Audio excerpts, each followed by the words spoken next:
Welcome to the True Kings podcast. I'm Divine. I'm Zai. And as usual, we bring you royal wisdom.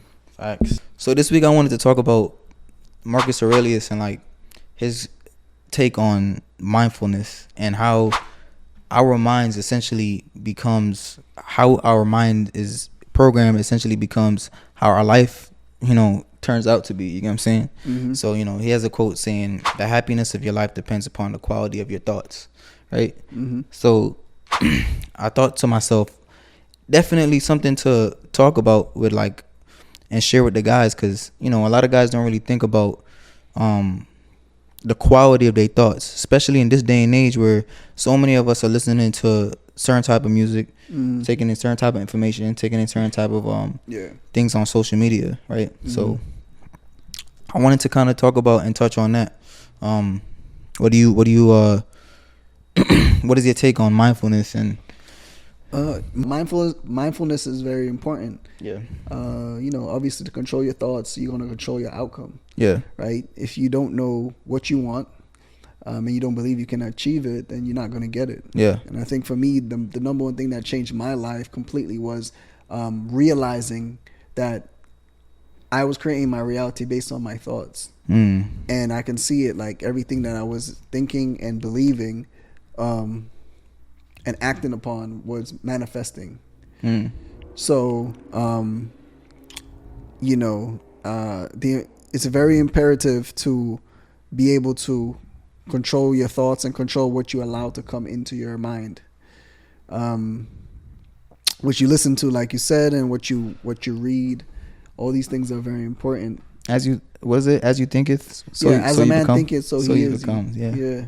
Facts. Yes, as a man thinketh, so he becomes. Right, or as a man thinketh, so he is. Yeah. You get what I'm saying? Basically. And I like to touch on it because truthfully, in my life, the second I took the switch off, like, and stopped worrying about what other people think of me. 'Cause at the end of the day, most people are like.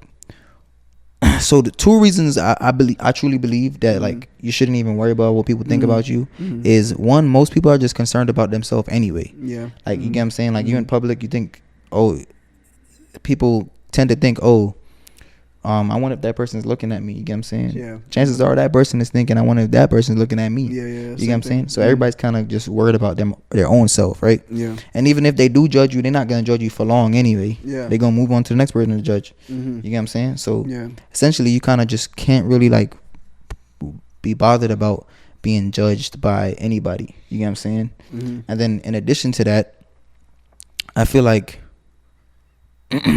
people's beliefs about you are all projections. Correct. So if you tell somebody that you have a goal, you have a path that you want to go to, you have a dream in your mind, something that is going to take you to the next level. Yeah. The second that you let that out into the world and let that person know, depending on that person's mindset, they might deter you from that mission just based off their system of belief, system of self-belief, their perception. Because if they fail 3 times, they're gonna be like, chances are he's gonna fail. You know what I'm saying? Yeah, I agree. Yeah, I agree. I think one of the best things is, like you said, ignoring what people think about you. Yeah, it's like having that strong belief system. One of the guys I actually really appreciate, and I've watched over the years as he has like evolved, and what he said is Kanye or Ye. His self-belief is unwavering. Facts. I mean, it even come to a point where he called himself I am a god, and people criticized him like, who you think you are? And he said, what I told you I am. And if you follow the story, he said his mom always instilled in him that he can do anything and be anything, and that never. I fundamentally think. Yeah. So I would love to hear your take on this, but like I fundamentally think that half of success is belief and half of success is talent. And I feel like a lot of people are talented, including myself. Yeah. But early in my life, I feel like I didn't really have belief to back up the talent. You get what I'm saying? So someone like Kanye, the reason why he's so successful is because he has level 99 belief and level 99 talent. You get what I'm saying? Yeah. But like some people might have level 99 talent, Mm-hmm. like maxed out talent, but they just don't really have as much belief. I You agree. get what I'm saying? So they might be talented enough to make it. Yeah. But they don't have the, like I remember Bryson Tiller, for instance, right? Mm-hmm. When he first came out, Bryson Tiller was like the biggest fucking shit known in R&B. Mm-hmm. Like his freaking first album was critically acclaimed or whatever. Mm-hmm. And then he said that he fell into like deep depression about his like living up to the expectations of his first project, like on his second project, right? Yeah. And Well, probably what probably mostly came from outsiders who were saying like, okay, can you? you do can't, it again? yeah. You know what I mean? But or the most people flop on their second album. But I'm saying like he's an amazing artist. Yeah. But to be honest, the momentum that he had when he first came out, he should have been like up there, like still. Yeah. You get what I'm saying? And he still has a pretty good career, but it probably his belief was not maxed out like someone like Kanye. Yeah. No, I mean, and another person, Drake, has unwavering belief. In himself. You can see how he's bravado, how he raps, and how he's always talking about he's the best. Or, what are like basically dogging guys, like saying you're not on my level. You know what I mean? And that shows like that's unwavering. And I think I watched something where I watched one of his, I don't know if it was a documentary or it was an interview where he said when he didn't have anything, he was coming up, he bought a Rolls Royce. No, sorry, he rented a Rolls Royce because he said he had to experience it just to live it, because he knew that one day that was what he was gonna have. Yeah. And fast forward, he ended up buying that same Rolls Royce that in the future. Yeah. That he rented for. Got to see it to believe it. Like he had to see it to believe it. Yeah. And there's a lot of people, and you watch a lot of content, they'll say like, if you want a Bentley, go test drive it. And consistently form that Bentley in your mind, and every day look at that picture and visualize yourself driving it. It's and belief. It will come to fruition. So it's mastery of mind. Like literally, law of attraction. It all comes down to like self belief and unwavering faith. And it's crazy because in our society, in Western society, that's like a lost act. Even though like the ancients knew it, it's Eastern wisdom. Yeah, it's prominent in other cultures. You get what I'm saying? But in our culture, it's lost. Yeah, and I think maybe women have been able to channel it a little bit more, but like men are naturally logical, so men are naturally pessimistic, I believe. You get what I'm saying? So I feel like maybe definitely in the West, if we established a little bit more of that mindfulness, I think it would take us a long way. Like I said, I shared my story on one of the first podcasts, how I like getting into the job that I wanted to get into. Like I hustled, and I was determined. Like I knew that I wanted that job, and I knew that I was gonna get it eventually. You get what I'm saying? Like you never gave up. I never took no lower paying job. I never did nothing. Like I was just like, bro, I don't give a fuck how long it takes. It's coming, and I know it's coming sooner than later. You know what I'm saying? Your belief was stronger than your doubt. Than your doubt, you got what you wanted. In the long run, exactly. And that's why I tell people all the time to think big. Yeah. Like, I tell my lady, I tell anybody, I said, think big, because I used to always think small. Yeah. And when you think small, that's what you're going to get. You're going to get a small experience. And if you think big, you're going to think like, wow, I can actually attain that. Yeah. And the more you think about it, then you're going, you have a better chance of getting it. Yeah. And I can see that in my life, how things have changed for me, where I was last year. Yeah. Where I've, been able to up my income and be able to buy, afford more things. Yeah. So, and that's based on my belief, right? If I believe that, that I wasn't capable or I didn't deserve that, right? That's another thing. A lot of people believe that they don't deserve anything of worth, of value. Facts. For whatever reason, maybe they felt unworthy, that people, may judge them for having. I know a lot. That's another reason why a lot of rich people donate a lot, and try to like not really. I know you notice like with a lot of wealthy Caucasian men, they kind of like they'll drive Priuses and Toyotas, and they don't really dress the part. Yeah, because on one end, they feel ashamed that they amass so much wealth. So what they try to do is look normal to match up to the average person, so that they can feel like It's funny as fuck that it's so ironic because obviously we know in like minority communities it's the opposite. Oh yeah. Yeah. It's like we feel ashamed of where we're from. Yeah. So then it's like once you get there, it's so like, opposite. And that's what's actually plaguing our community is that we never had anything, and so we want to feel better. It's hard to get out of that mindset though, because I feel like me specifically, I can speak for myself. I don't think I could ever. I like defining things in life, right? Yeah. I don't think I could ever not. And then especially with what I do, like podcasting, music, and all that stuff, I'm a walking advertisement. So I personally have to, be branded, keep that image up. Keep that image. Yeah, for sure. But to some people that's not. And then another thing too, let's be honest, in other people's communities, it's not as important. Facts. In dating, to look the part. In dating, especially in dating. Yeah. And in the business world, obviously, like what I'm wearing, is very important, regardless of race. Facts. But overall in the black community, if you don't got that shit on, right? You don't got that designer. Facts. It's people view you lesser than. And I know in the Caucasian community, they look at your watch. So based on your watch, they can tell this guy is, he's a guy of value, or he likes nice things. They might have just a regular polo or whatever, but they look at their watch. So yeah, that's going back to the belief system is like, okay, so thinking big. When you think big, you'll get bigger. And another thing is like failure. So sometimes like with the law of attraction, we want it to come like now. And you just got to you never know when it's going to come. Like, you got to. I've noticed like in my life, like I'll be like wanting something, and then I stop for like that 2-3 days of like manifest, because I do a lot of affirmations, self-affirmations every day when I'm in my car, when I'm in the mirror, when I'm around my house, I'm always praying, giving gratitude. But sometimes when I stop, the shit that I wanted comes through, and I'm like, oh shit, okay. Yeah, that's so strange, huh? It's very I feel strange. like that's crazy, because I feel like that in my life too. Like once you accept, I don't know. There's got to be a spiritual term for that, bro. There got to be like a law for that. Yeah.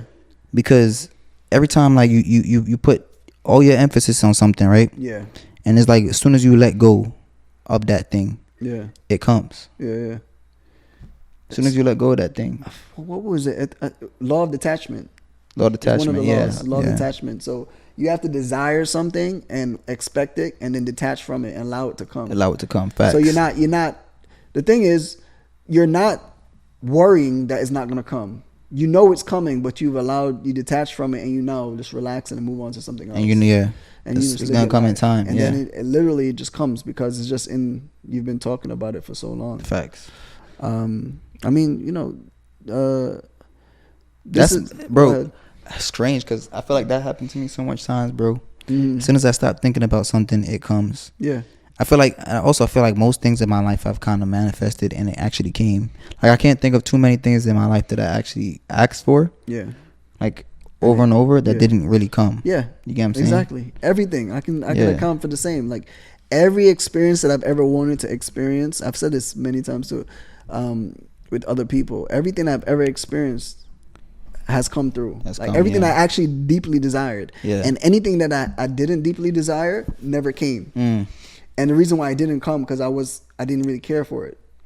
But everything that I deeply, keyword, deeply, like I'm burning for this. I need to experience this. I need to do this. It could take a year. It could take 2 years. It could take 3 years. I need to do this. It's going to come. Facts. But if I'm like, I'll accept it, or I don't really want it. It's not gonna come, because it's like, bro, you don't really want this. Facts. Yeah, man. I think. You know what's the craziest thing, bro? What I realized is a lot of guys. I always say this. I always say this on every fucking podcast. If I haven't, niggas are some of the most competitive people. Yeah. Well, men are just competitive. That's just it is what it is. Yeah. But because of that, niggas are some of the biggest haters on this fucking planet. Especially in our community where we all come from the bottom, essentially. Most of us. You get what I'm saying?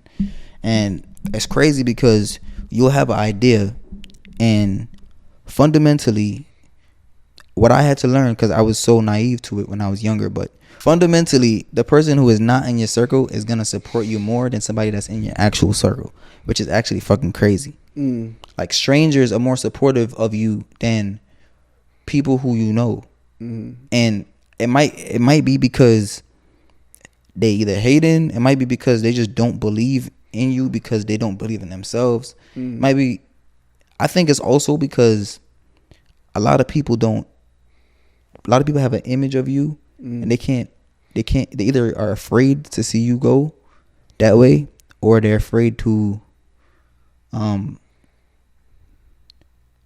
see you go that way, or they don't believe that you can go that way. It really comes down to, they don't believe that, because you remember, like, the problem with familiarity of who you know. This is why, like, when somebody knows like how you are or experience you for over a time, they basically think they can predict how you're going to be. Yeah. So this is why people will just like always say like, nah, based on how he is, I can tell he ain't gonna have anything, or he's just gonna be like his father, or she's just gonna be like her mother.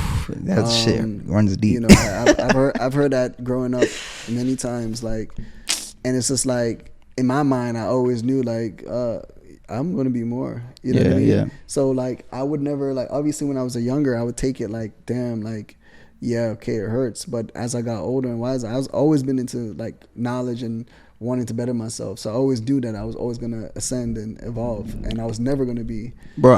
So you know what's crazy, bro? I'm at that point, bro, in my life. I genuinely feel like I've only came to this in the last year. I'm at that point in my life where I genuinely do not respect most people. Yeah. Like I feel like before, and I feel like that's healthy. Yeah. Like when I say that I don't respect most people, I don't feel like most people have your best interest in mind. Yeah. I feel like most people are scared. Yeah. Fearful. They don't. Like when somebody's insulting you, somebody's like dissing you, when somebody's saying like, "Oh, you're just gonna be like your father," or "You're just gonna be like that," "You're just gonna do that," like it's fear, bro. It's insecurity. It's negativity. You know what I'm saying? And once you realize that most human beings, bro, like the majority of human beings are like that. Majority. If you realize the majority of human beings are fucking truly insecure, truly not happy with their lives, then you would never, ever, ever fucking take an insult or their perspective on your life as fact or as truth. Yeah. It's all perspective. It's all like, it's a facade. It's not real. You know what I'm saying? You know, this whole notion of what we're talking about, law of attraction, or it's basically come down to self-awareness. Yeah. And what you're saying is right. Most people are not self-aware.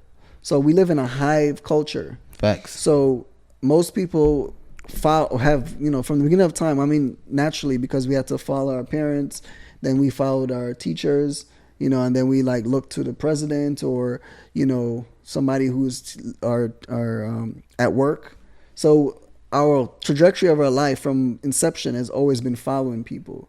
So the problem, when you get to that's why a lot of people are still in that program. They don't even know what's good for them. They know what other people thinks is good for them. Facts. So that's why whatever somebody tells them to do, they'll do it, because they'll say, "Oh, well, mom says I should go study this, or dad says I should do that, or this person says I should do that."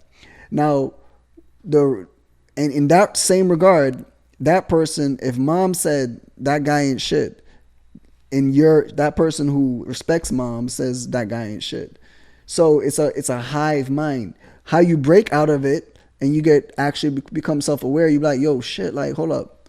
Mom or she or he is saying that person ain't shit, but is mom the shit? Is mom shit? Facts. Yeah. Facts. So you kind of like, you grow up and you say, hold up, like, damn, like, wait. Bro, people don't even have the mental fucking, they don't have the mental like capability to even question that. Yeah. Like I've always been a questioner, like my whole life. Yeah. I having a conversation with my friend the other day. I was like, bro, first thing I ever questioned was, obviously growing up in a super religious family, I questioned religion. Yeah. Then I questioned school. Yeah. Why the fuck am I in school? Yeah. Then I questioned like existential shit. Like, why do I have 10 fingers? Why do I have 10 toes? You get what I'm saying? I'm always questioning shit, right? So I always question, why does somebody do something? Yeah. That person stabbed that person. Why did that person stab that person? That person robbed that person. Why did that person rob that person? You get what I'm saying? Yo, so much people go through life. Like, I think men, I'd hope that y'all are able to fucking be this perceptive, but So a lot of men don't really understand, like, or even human beings don't understand, like, you have to question what somebody is doing. Like, you can't, like, there's no person that you could just be like, oh, this is the holy grail. I don't care. I don't give a fuck if your mom took care of you for your whole life. Yeah. Gave you everything that you wanted. It's true. You get what I'm saying? Yeah. There's a secret story of why who she is. You get what I'm saying? The secret story of why your dad is who she is, who he is. The secret story of why your grandma is who they are. You get what I'm saying? A lot of people don't really peel the onion back. They don't peel what's behind. Yeah. And figure out, okay, like, and the thing about it is that people always try to make themselves seem like they're saints. You get what I'm saying? Yeah. Especially a certain demographic of people that don't take accountability for their actions. You get what I'm saying? They never take accountability for their actions, so they're gonna make themselves seem like they're saints. But in reality, like, bro, nobody is perfect. Yeah. Nobody is perfect. You know what I'm saying? So we spoke about this too the other day. Remember when the thing was happening with the Tates, and we had a conversation. And I was telling you, like, you know, we would have conversations behind the door of how many things that we admire about the Tates. The Tates, yeah. And but then we also spoke about, because I told you, like, how I could perceive the weakness, flaw that allowed. Yeah, touch on that. Yeah, like, but yeah, basically, you know, I'm a type of person where I study everything, and that's what changed for me. Like, I used to be judgmental because of society. So, for example, I would judge strippers because society says strippers are bad. Facts. I would judge pimps and prostitutes because that's what society says are bad. Yeah. So I would judge just Caucasians, right? Anyone, everything, whatever society says is bad, I would just judge. What changed is when I flipped my mind and actually started to study everything that they said what was wrong. Yeah. So when I started to study these people, because they're humans, I started to learn, okay, this is how they got into what they were doing and why their behaviors and all these behavior patterns. So with the Tates, especially Andrew Tate specifically, I saw that he was a brilliant man. Yeah. A man that, you know, created himself. He wasn't born that way. He was a nerd, actually, if you go back and see some of his videos. But he knew that he wanted to become more than what he was at that time, and he worked hard, he trained, and he read, and, you know, he went through the whole self-improvement to be able to, you know, become the Andrew Tate that y'all see today. But number one flaw I noticed about him was he still also had an insecurity of not being the man and wanting to be the man. So his desire for that led him to kind of be the, you know, seeking external validation constantly. And the bravado, because, you know, he wanted to be the most, the top G, right? The most Googled man, right? He always talked about it, right? And the problem with that is you can still have confidence, you can still be the man, but no one has to know. Yeah, you have to know your limit. Yeah, when people as a human being, if you want the world to know and this is why, you know, Trump is another character like that too. When you want everyone to look at you as the greatest or the best or the most whatever, you can think that you're invincible, right? You can think that you're supreme and nothing can happen to you, and I'm untouchable. And as you can see, you know, that leads to you. Yes, you're desiring the.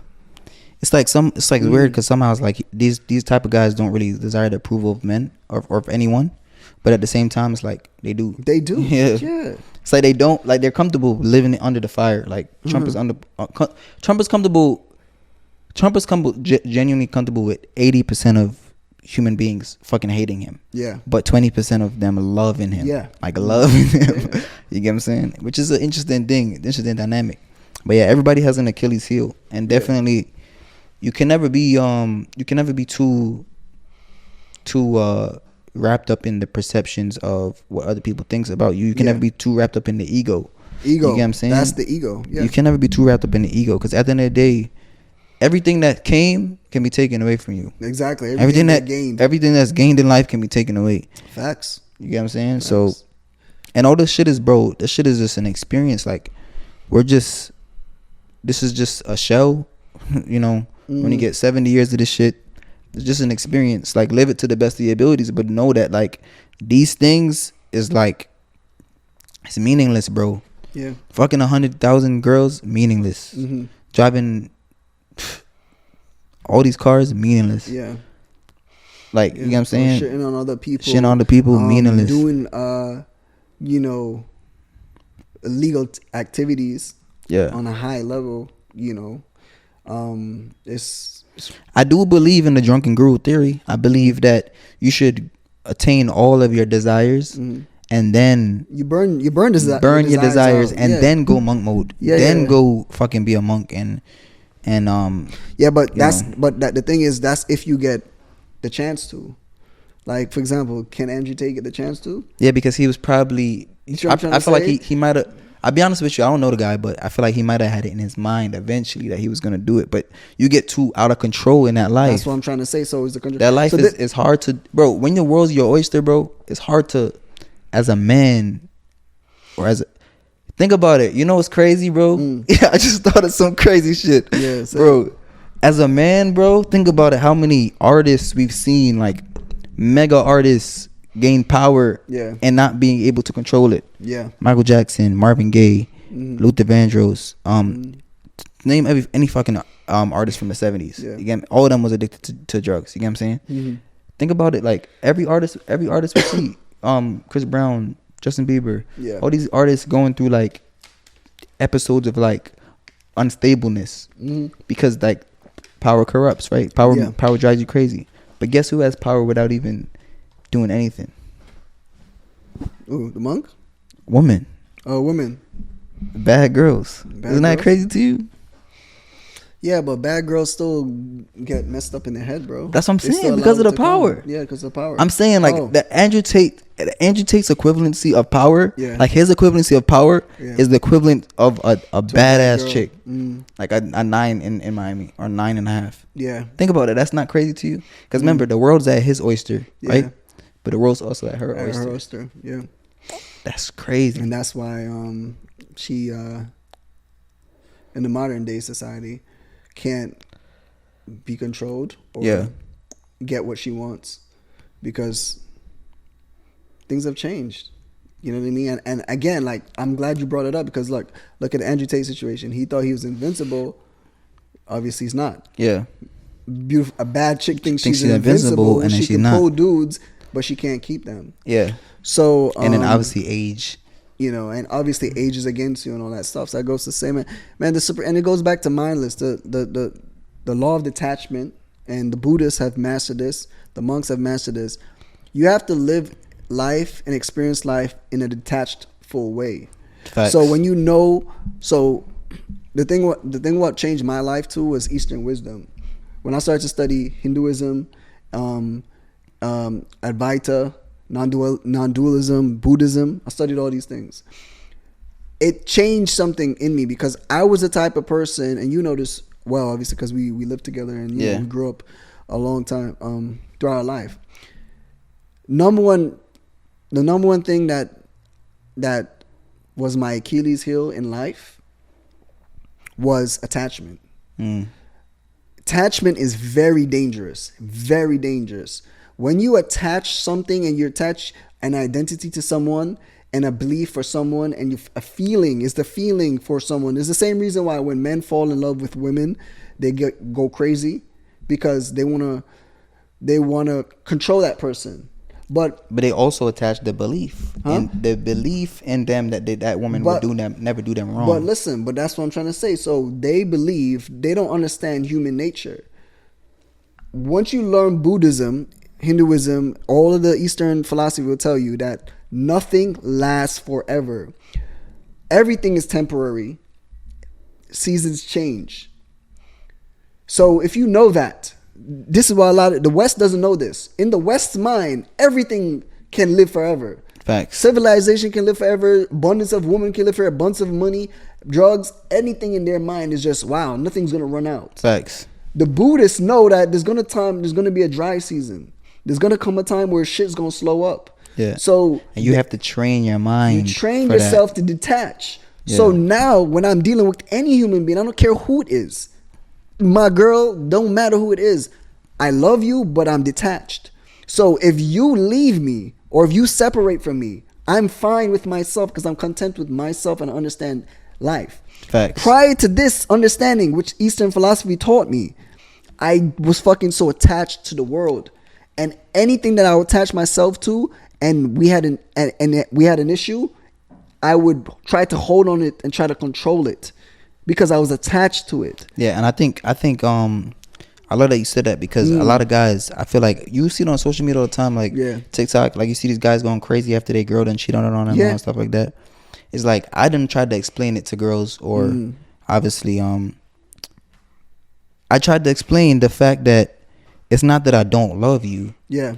It's just that I love myself more.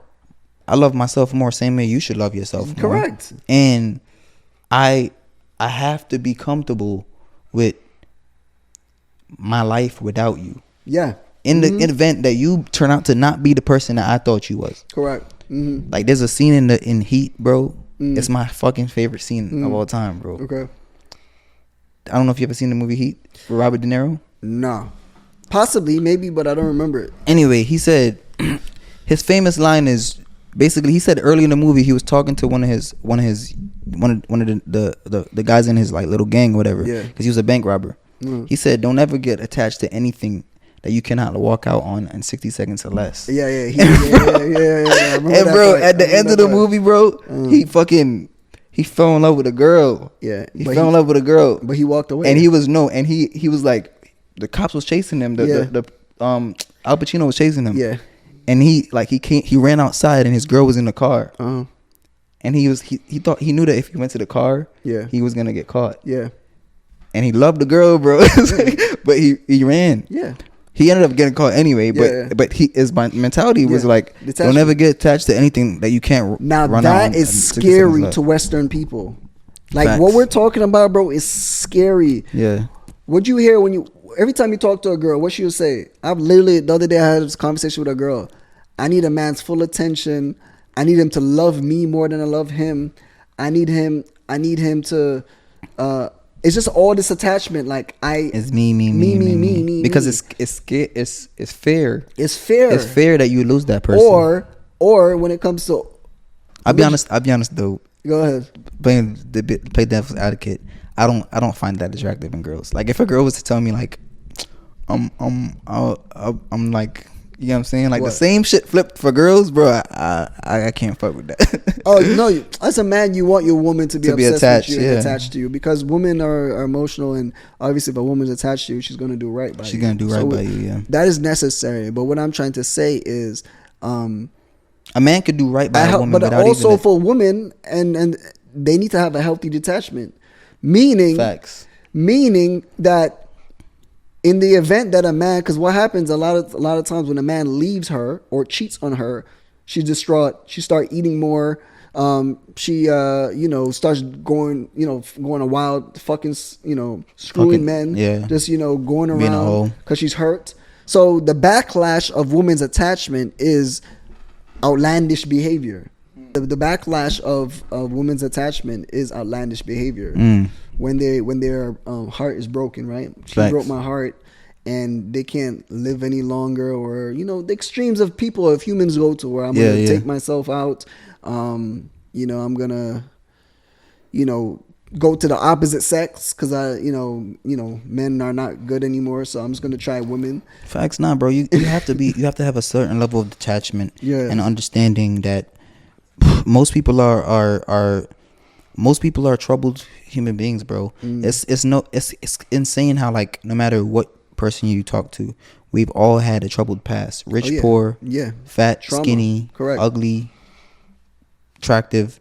It don't matter what. We've all had a certain level of trauma. No matter what, it's like it's almost impossible to escape trauma. There's different varying levels of extent, right? But there's almost impossible to escape trauma. So you have to understand, like, people are gonna do things out of fear, like it's like out of survival, correct. So you can't really get too caught up in the acts of someone's movements. You get what I'm saying? The craziest thing, bro, it dawned on me the other day.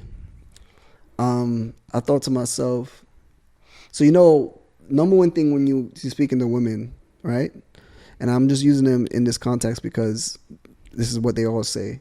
It's not fair. It's not fair, right? Facts. Things are not fair. I literally observed my life, bro, and I'm looking at, and when I also observe my life, I observe other people's life. And the number one thing that I realized was life is not fair. Not fair at all. And you know why it's so crazy? It's like you could, whoever, God or whoever is like playing a trick on us, or maybe this is what he wanted.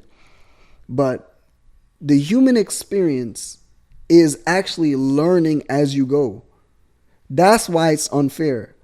Because you learn an information, so you live, but you live and you don't know. So you're actually trying something, but what you're trying may not work. That's the beauty of it. And then you fail. You know what? That's the beauty of it. Because some people are more akin to understanding the game. Like after you go around like Monopoly, after you go around Go a few times. Yeah. There's some people who know like, oh, you telling me that if I just buy all these hotels on this property, I could fuck up everybody because I feel like everybody gonna land on this property. You know what I'm saying? Yeah. It's like strategy. Some people are able to cope with the ups and downs of the world better than other people. 100%. And cope with their downfalls. Like someone like 50 Cent, for instance, who went through the same troubles, maybe. No, worse. I mean, you get shot 9 times. But like I'm saying, he went through it. That's like an extreme experience. Aside from the getting shot, he went through the same troubled childhood that most people grow up in Jamaica, Queens, right? But he just knew how to fucking handle it just a little bit better. You get what I'm saying? Yeah. So it's like that's the beauty of it. Like you said, I fuck with that, but that's the beauty of it, bro. It's we're all troubled. We all go through some bullshit, bro. Yeah. But some people are capable of just getting to that understanding of why. Yeah. If you're still looking for fairness in this world, you're never gonna find it. Facts. It doesn't matter what society's created. We can get to a level of a better fair society that we have now, but in terms of complete fairness, but that's the biggest problem in the world right now is that we're looking for fairness. Yeah, we are. Of course. That's why the world is so fucking liberal, because everything is fairness. Yeah. But you have to understand that you cannot make in your attempt to make things fair, you create imbalance in the world. You make things unfair. Yeah, in your attempt to make things fair, you make things unfair. That's crazy. Like that's what they're doing, and you're seeing the backlash. Look at liberal cities, all the liberal cities in America, and compare them to conservative cities in the South. Conservative cities has less crime, better life overall. Hence why everyone from North is moving up here. Yeah, facts. Down here. So something is going wrong. And then the conservatives are pushing against the liberals, and liberals are pushing against the conservative. But look if the liberal lifestyle was working, if liberalism was working in the West, not just in America, Canada, UK, Australia, then no one would be complaining. There'll be a joyful society. Yeah.